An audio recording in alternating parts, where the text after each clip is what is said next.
बसा के आसार रहते हैं मुंबई में। चुनाव का ऐलान हो गया है। सीधे कहा जाए तो पहला टेस्ट है प्रधानमंत्री मोदी का, पहला टेस्ट है बीजेपी का जो कि केंद्र में सत्ता में है। और शायद 15 बरस से महाराष्ट्र में जिस तरीके से कांग्रेस और नेशनल कांग्रेस की सरकार है एनसीपी की, और दूसरी तरफ हरियाणा में भी लगातार कांग्रेस की सरकार, इसलिए कहीं ना कहीं किसी न किसी रूप में हर की नजर इस बात को लेकर है कि क्या वाकई 2014 के लोकसभा के दौर में अगर सत्ता बदली है तो फिर इसका असर विधानसभा पे रहेगा, या विधानसभा अपनी मर्जी से चलेगा और अपने तरीके से उन मुद्दों की दिशा में ही देखेगा जिन मुद्दों को लेकर बार बार इस बात का जिक्र होता है कि प्रदेश और केंद्र में अंतर होता है। संबित पात्रा जी, छोटा सा जवाब, महाराष्ट्र और हरियाणा का वोटर दिल्ली को देखकर वोट देगा या अपने अपने राज्यों को देखकर? ये स्वाभाविक रूप से दोनों का असर रहेगा इसके ऊपर। मगर अभी आपके चैनल के माध्यम से मैं हुड्डा जी का इंटरव्यू देख रहा था, जिस प्रकार से उनकी बॉडी लैंग्वेज रही, और सबसे बड़ी बात जब आखिर में आपका रिपोर्टर उनसे पूछता है कि क्या होगा हरियाणा में, एक नारा देके बताइए, तो उन्होंने कहा अब की बार हमारी सरकार। तो इसी से स्पष्ट हो जाता है कि जो चुनाव दिल्ली में हुआ था 2014 के मई में, उससे वो अभी तक उबर नहीं पाए हैं, कांग्रेस अभी तक रिकवर नहीं कर पाई है। अब की बार मोदी सरकार उनके मुंह से निकल रहा है। केंद्र का रहेगा या राज्यों का रहेगा? कांग्रेस क्या सोचती है? नहीं, स्वाभाविक रूप से राज्यों का जो लोकल अफेयर्स रहता है उसका ज्यादा असर निकाय के चुनाव पे रहता है, विधानसभा के चुनाव पे रहता है। अर्जुन मोरवाड़िया जी, कांग्रेस की क्या प्रतिक्रिया है? असर किसका रहेगा? केंद्र में मोदी सरकार को लेकर वोटिंग होगी या राज्यों को देखकर होगी?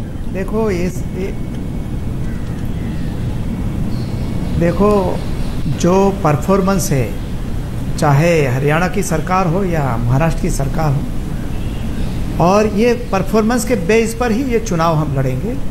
लेकिन जरूर मुद्दा तो उठेगा इस दफ़ा कि जिस तरीके से 125 दिन पहले चुनाव हुआ सारे देश में, और प्रधानमंत्री के उस समय के जो उम्मीदवार और आज के प्रधानमंत्री ने जो वादा किया था कि हम महंगाई कम करेंगे, और वादा ये भी बहुत बड़ा स्लोगन चला था, अभी तो शायद वे स्लोगन भूल गए। एक लकीर आपने खींच दी बहुत कि बड़ी महंगाई की मार अब की बार। हम दर्शकों को दो जानकारी दे दें। इस वक्त हम खुद मुंबई में मौजूद हैं और महाराष्ट्र में चुनाव का ऐलान हुआ है। हर किसी की नजर इस बात को लेकर है कि अब तो चूंकि नोटिफिकेशन हो गया तो अब वो चीजें नहीं हो सकती हैं जो कि विकास की दिशा में इससे पहले दोनों राज्यों में, हरियाणा और महाराष्ट्र में हो रहा था।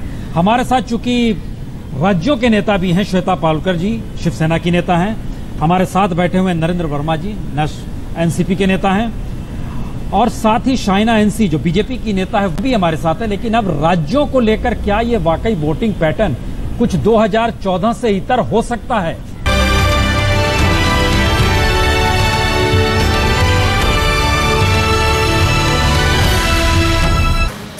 चुनाव का ऐलान हुआ है और सियासत धीरे धीरे बिछने लगी है। जो जानकारी आ रही है उसमें दिल्ली में बीजेपी हेडक्वार्टर में क्रिकेटर युवराज पहुंचे और उन्होंने बीजेपी अध्यक्ष अमित शाह से, ज्यादा वक्त चंडीगढ़ में ही गुजरता है युवराज का। बहरहाल दूसरी तरफ सानिया मिर्जा की मुलाकात हुई है पीएमओ में प्रधानमंत्री मोदी से। ये कुछ ऐसी भी साथ है जो आने वाले वक्त में क्या गुल खिलाएगी, इंतजार करना होगा। शाइना एनसी, 15 बरस से कांग्रेस और एनसीपी जी, इस बार कौन सा ऐसा मुद्दा है? 15 बरस ही मुद्दा है या कुछ और है? देखिए 15 साल में इनका जो मिस गवर्नेंस रहा है और सबसे अहम योगदान रहा है तो वो है भ्रष्टाचार। एक के बाद एक कांड, कहीं आदर्श हो तो कहीं इरिगेशन स्कैम जो 70,000 करोड़ का था। मुझे नहीं लगता है कि कांग्रेस एनसीपी कोई भी ऐसे मुद्दे को लेके जनता के सामने जा सकती है। जहां तक सवाल है कि मोदी जी ने दिखाया है कि देश में जब आप एक स्थिर सरकार को चुने, उसके साथ साथ आपको नेतृत्व मिलती है और प्रगति मिलती है। केंद्र में मिला है, हमने कर दिखाया है 100 दिनों में, और हम मानते हैं कि महाराष्ट्र की जनता हम में विश्वास जरूर दिखाएगी और महायुति को ना सिर्फ जिताएगी लेकिन बहुमत से जिताएगी। सवाल ये उठता है कि आज का युवा वर्ग क्या चाहता है। वो जात पात धर्म के ऊपर वोट बैंक पॉलिटिक्स पे मत नहीं देता है। उन्होंने स्पष्ट रूप से यही देखा है कि जो राजनीतिक दल अपनी जिंदगी में परिवर्तन लाए, कांग्रेस और एनसीपी क्या लेकर जाएगी जनता के पास, ये बड़ा महत्वपूर्ण है। जो सवाल आपने करप्शन का जो जोड़ दिया है, और चूंकि हमारे साथ एनसीपी के नेता मौजूद हैं, नरेंद्र वर्मा जी, एक सवाल तो वाकई ये है, हर घोटालों की बड़ी लंबी फहरिस्त है महाराष्ट्र में इस दौर में, नाम ना गिनाया जाए क्योंकि उन्होंने नाम गिना दिया, आदर्श था, सिंचाई। इस सवाल खाली सिर्फ इतना है, क्या कहने जाएंगे इस बार आप लोग वोटर के पास? प्रसून जी, हमारा जो एजेंडा है वो पूरी तरह से विकास का एजेंडा है। अगर हम विकास नहीं करते महाराष्ट्र का, जबकि आज की जनता बड़ी जागरूक जनता है, वो 3 बार हमें मौका, 1 बार नहीं, 2 बार नहीं, 3 बार उन्होंने हमें मौका दिया, और हमें पूरा विश्वास है कि चौथी बार भी महाराष्ट्र की जनता एनसीपी कांग्रेस गठबंधन को बहुमत से जिताएगी। आपके विकास में और प्रधानमंत्री मोदी जिस विकास का जिक्र कर रहे हैं, अंतर क्या है दोनों में? देखिए, मोदी जी 100 दिन पहले जब सरकार में आए, उन्होंने बहुत वादे किए थे इस देश के लोगों को, खास करके महंगाई जिससे इस देश की जनता जूझ रही थी, और भ्रष्टाचार। लेकिन जब उन्होंने इस देश को संबोधित किया 15 अगस्त को, तो उनके पूरे भाषण में, 1 घंटे के भाषण में, न तो महंगाई का जिक्र था और न ही भ्रष्टाचार का। और 100 दिनों में महंगाई कम नहीं हुई है, महंगाई बढ़ी है। तो विकास के जब हम मुद्दे की बात करते हैं महाराष्ट्र की, मैं आपको सबसे बड़ा उदाहरण मुंबई का देना चाहता हूं, जहां आप बैठे हैं। और इस मुंबई में सबसे बड़ी जो समस्या है वो है ट्रैफिक की। और आज इस देश का सबसे पहला मोनो रेल इस सरकार ने मुंबई में दिया, दूसरी मेट्रो रेल इस मुंबई में आई। हमारा जो फ्रीवे एक्सप्रेस है, जो चेंबूर से चल के साउथ मुंबई को जोड़ता है, 20 मिनट में, जहां 2 घंटा लगते थे, 20 मिनट में लोग पहुंच रहे हैं। पूर्व और पश्चिम उपनगर को जोड़ने के लिए सांता क्रूज और चेंबूर को जोड़ा है। ये एक उदाहरण है। नरेंद्र जी, बड़ी रफ्तार है। नरेंद्र जी, मैं पूछना चाहता हूं इस दौर में हम एक आंकड़ा एनसी जरा बतला दें, क्योंकि संयुक्त राष्ट्र का एक आंकड़ा इस दौर में आया।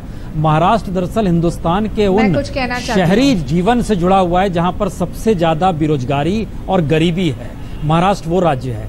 सवाल 15 बरस और 100 दिन का नहीं था, सवाल यह है कि अब आगे का रास्ता जिस दिशा में वोटर के पास आप जाएंगे। पारुलकर, श्वेता पारुलकर, शिवसेना, क्या कहने जाएंगे वोटरों के सामने? 15 बरस या कुछ अपना नया है, हम ये करेंगे, क्या करेंगे, बताएंगे? पारुलकर जी।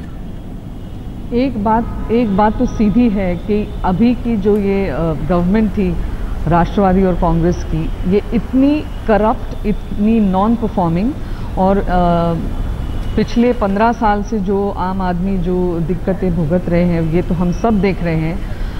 सब घोटाले, जितनी लिस्ट आप पढ़ते जाएं, वो इतनी लिस्ट लंबी है कि उसको कुछ सवाल ही नहीं है। तो मुझे लगता है कि अभी लोकसभा चुनाव में इतनी बुरी तरह से वो हार गए हैं, वो उसका एक रिप्रेजेंटेशन है। और अभी आने वाले समय में जहां विधानसभा के इलेक्शन होने जा रहे हैं, तो मैं ये समझती हूँ, मुझे विश्वास है कि वोटर्स बिल्कुल दिखा देंगे कि वो एक नई सरकार चाहते हैं, वो बदलाव चाहते हैं। श्वेता पारुलकर जी, एक सवाल देखिए हर जहन में है जिसका जिक्र आप कर रहे हैं, हमको लगता है इस पर बड़ी बहस होगी। क्या लोकसभा चुनाव के जो परिणाम आए, कांग्रेस की तो स्थिति वाकई खराब हो गई, 2 सीट जीत पाई, एनसीपी 4 सीट जीत पाई, बड़ी खराब स्थिति थी। क्या उसी के असर में आप इस चुनाव को देख रहे हैं, या आप लोग के पास खुद कुछ है देने के लिए, या उसकी ही छाव में ये चुनाव होगा?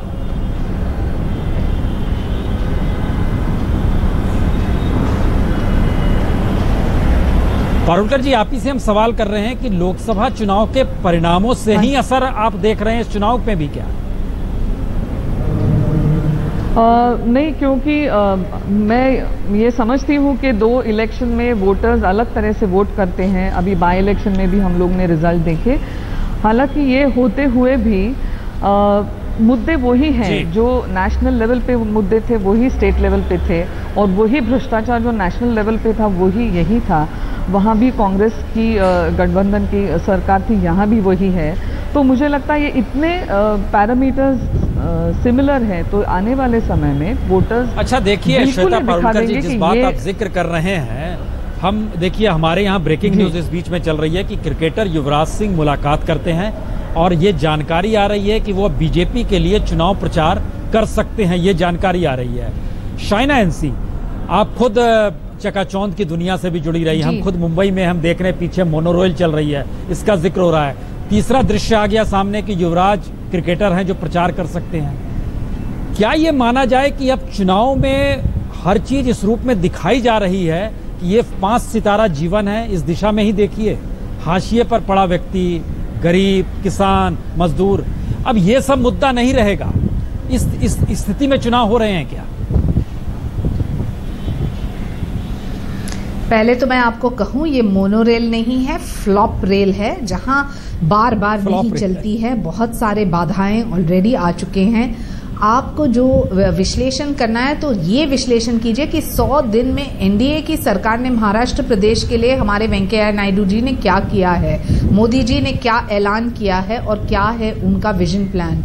जहां तक सवाल ये है कि मुद्दे कौन से रहेंगे, ऑफ कोर्स ग्रामीण क्षेत्र में रहेगा मुद्दा कि आपने जो विश्वासघात किया है, खास तौर से हमारे फार्मर्स के साथ, कृषि उद्योग के साथ, आपने बार बार ये इरिगेशन स्कैम में कितना पैसा खर्च किया है और उसके बावजूद जो डैम्स टूटते हैं, जहां कॉन्ट्रैक्टर्स गायब होते हैं, जहां 70,000 करोड़ का कांड होता है और वही मंत्री फिर वापस इस्तीफा देने के बाद वापस आते हैं और घमंड की राजनीति करते हैं, तो लोगों में बहुत सारे प्रश्न चिन्ह हैं। आपने ये सवाल किया कि चकाचौंध की जिंदगी में क्या हो रही है, वहां भी ये प्रशंसा हो रही है कि मोदी जी ने जो स्थिरता के साथ नेतृत्व और प्रगति दिखाई है केंद्र में, वो हमारे महाराष्ट्र प्रदेश में क्यों नहीं है। और इसका जवाब एक ही है कि 15 साल से भ्रष्ट कांग्रेस और एनसीपी, जिन्होंने अपने बलबूते पे कुछ नहीं किया, जो 4-5 प्रोजेक्ट्स वो जिसकी बात कर रहे हैं, उनका जब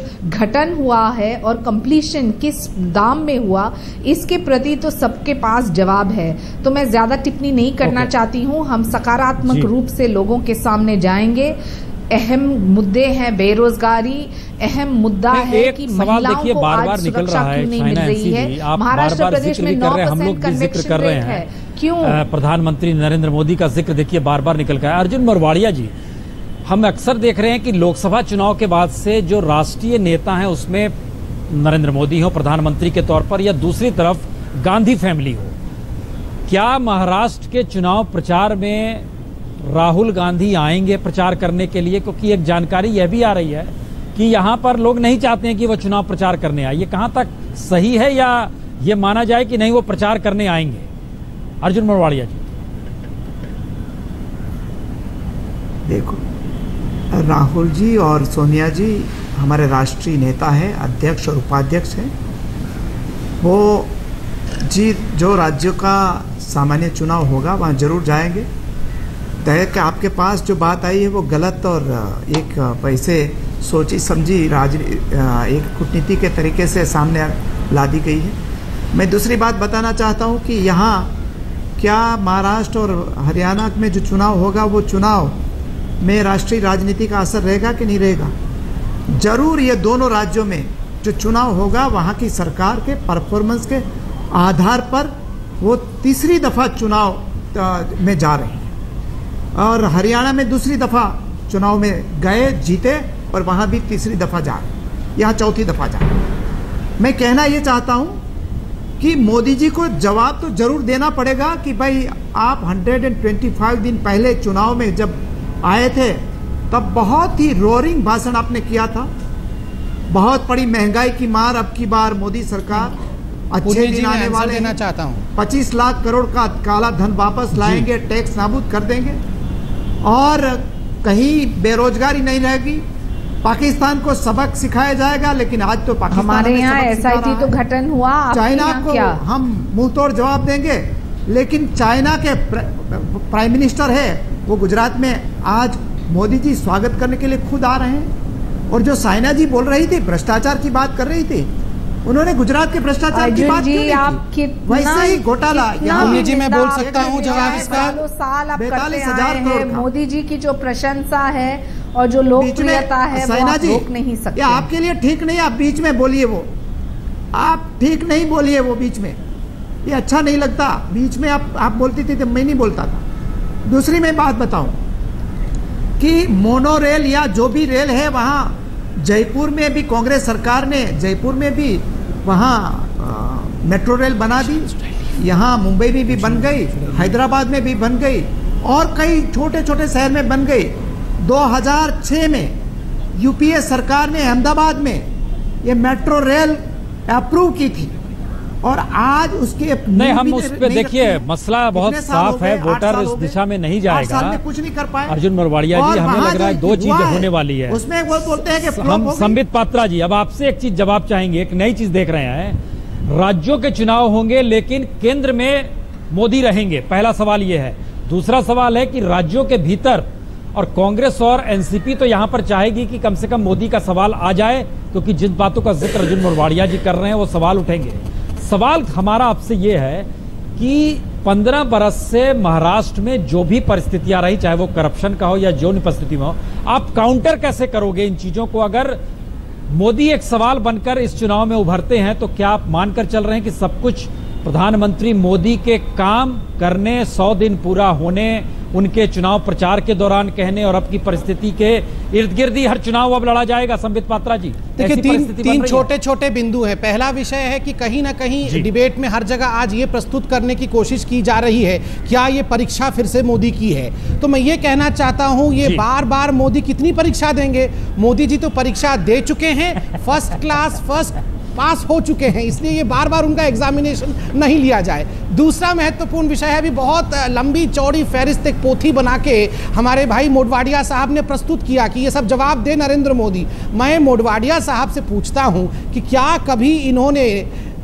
मनमोहन सिंह जी से और उनके पीछे कल ही बहुत बड़े बड़े खुलासा हुए हैं कि देश लूटा है 2G के लिए, CWG के लिए, कोलगेट के लिए, और प्रधानमंत्री को सब कुछ मालूम था फिर भी वो चुप थे। कौन उनको कठपुतली बना के नचा रहा था? क्या मोढवाडिया साहब ने 10 वर्षों में उनसे कभी सवाल पूछा? मोढवाडिया साहब, मैं बहुत खुलेआम यहां कह सकता हूं, 2G और 3G के कारण तो आप हिंदुस्तान हार गए, CWG के लिए हिंदुस्तान हार गए, हरियाणा आप जीजा जी के लिए हार जाओगे। जो कांड जीजा जी ने हरियाणा में किया हुआ है वो हम सब ने देखा है। और जो महाराष्ट्र का सवाल है कि 15 वर्षों में ऐसा आपने क्या कर दिया, हम उसको काउंटर कैसे करेंगे? वहां जिस प्रकार से कृषक जो फार्मर्स हैं उनकी आत्महत्या हो रही है, पूरे विश्व में ये चिंता का विषय बना हुआ है। ये आपने एक बड़ी बात देखिए उठाई है, ये आपने अच्छी बात उठा दी, लेकिन जवाब हम एनसीपी के नेता से लेते हैं। मोदी जी का आप टेस्ट मान रहे हैं, उनकी परीक्षा ले रहे हैं 100 दिन। कभी मनमोहन सिंह जी से पूछा था, उसका जिक्र मैं जवाब देना चाहूंगा। आपने क्यों नहीं हिम्मत दिखाई? CWG, नरेंद्र जी, जब CWG आया, 2G आया, कोलगेट आया, अब तो इधर CAG के जो पूर्व चीफ थे उन्होंने यह भी बता दिया क्या क्या खेल हो रहा था, कौन कौन नेता आके मिलते थे। क्यों नहीं पूछा कभी आपने? देखिए, समय समय पर UPA 2 में जब भी भ्रष्टाचार का विषय उठा है, एनसीपी के हमारे नेताओं ने वो चीजें उस वक्त के प्रधानमंत्री मनमोहन सिंह जी के सामने रखी है, क्योंकि ये चीजें लोगों के सामने आई और इसीलिए 16वीं लोकसभा में लोगों ने कांग्रेस पार्टी को नदारा, यानी उनको एक बात बताइए, एक चीज बताइए, आपको दुख हो रहा है कांग्रेस के साथ मिलकर चुनाव लड़ने में? देखिए, हमें हकीकत में हमारा गठबंधन पिछले 15 सालों से महाराष्ट्र में हमारा गठबंधन है और 10 साल से हम यूपीए के नहीं, हमें कोई दुख नहीं हो रहा है। क्यों? उसका कारण यह है प्रसून जी कि महाराष्ट्र में यूपीए 2 एनसीपी कितनी सीटों पर लड़ेगी? देखिए, अभी हमने मांग की है कि भाई 288 में से हमें 144 सीटें आप दीजिए, आपको दे दीजिए, क्योंकि हमारे 4 सांसद चुनकर ज्यादा उनसे, उनके 2 आए, हमारे 4 आए। पिछले चुनाव में हमने उनके सांसद ज्यादा। आपको 144 सीट चाहिए। श्वेता पारुलकर जी, आपको शिवसेना को कितनी सीट चाहिए? बीजेपी की बड़े भाई की भूमिका निभाती रही है शिवसेना अभी तक। फिर से बताइएगा, सुना ही नहीं दिया है। कितनी सीटों पर शिवसेना चुनाव लड़ेगी? अभी उसी सिर्फ बात की थोड़ा आगे पीछे हो रहा है। वंस वो क्लियर हो जाएगा तो एक दिन में पता चल जाएगा। झगड़ा तो नहीं होगा ना? हाँ जी, झगड़ा तो नहीं होगा? हेलो, कोई झगड़ा नहीं हो रहा है और कोई झगड़ा नहीं होगा, कुछ नहीं होगा। छोटे पार्टी हमारे साथ गठबंधन रख रहे हैं। कुछ सीटों का आगे पीछे है, गठबंधन वैसे का वैसा है, बहुत मजबूत है। शाइना एनसी जी, कब तक तय होगा कौन कितनी सीटों पर चुनाव लड़ेंगे? हाँ जी, सवाल दोहराइए। कब तक तय हो पाएगा कौन कितनी सीटों पर चुनाव लड़ेंगे? देखिए, इलेक्शन कोड ऑफ कंडक्ट अभी आया है और हम उम्मीद करते हैं कि अगले 2 दिन में सब तय हो जाएगा। ये मानना जरूर है कि भारतीय जनता पार्टी शिवसेना का जो गठबंधन रहा है पिछले 25 साल से वो बरकरार है और इसके साथ साथ महायुति में 6 छोटे पार्टीज भी आए हैं हमारे साथ। और एक ही मुद्दा है कि कांग्रेस और एनसीपी को ये प्रदेश में खत्म किया जाए, क्योंकि महाराष्ट्र जो कभी एक नंबर 1 पे था, आज अफसोस की बात ये है कि आपने कहा 2 दिन में तय हो पीछे जाएगा। से पीछे में नरेंद्र वर्मा जी, जहां कितना तक वक्त लगेगा तय होने में, कौन कितनी सीटों पर लड़ेगा? प्रसून जी, चर्चा चल रही है लगातार, लेकिन तक जब तय होगा? गठबंधन की बात आती है तो स्थानिक नेताओं को विश्वास में लेना पड़ता है। और मैं समझता हूं कि जब गठबंधन की हम बात करते हैं तो सम्मानजनक एनसीपी का जो आज स्टैंड है कि सम्मानजनक कब तक सीटों तय का, होगा? मैं समझता हूं 2-3 दिन में ये बात स्पष्ट हो जाएगी। आदरणीय पवार साहब और सोनिया जी दिल्ली स्तर पर बैठकर कौन कितने सीटों पर लड़ेगा, ये स्पष्ट दृश्य महाराष्ट्र के सामने और देश के सामने आ जाए।